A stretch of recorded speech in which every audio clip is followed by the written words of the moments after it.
د انسان د بیلارې کولو لپاره د شیطان بله تګلاره دا ده چې ستا په پریکړو کې مداخله کوي.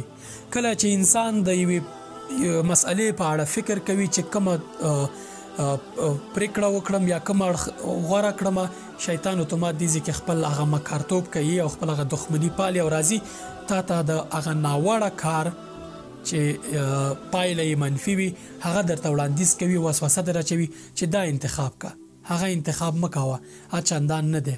خو که تاسې په داسې حالت کې الله تعالی ته پناه یوسئ، ستاسې پریکړې به داسې وي چې هیڅکله به په پایله باندې نه خفه کیږئ او پایله به یې منفي نه وي.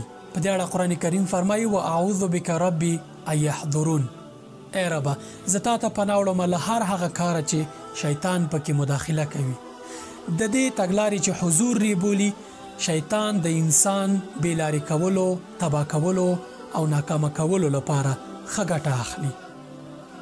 شیطان ستاسو په پریکړې کې مداخله کوي.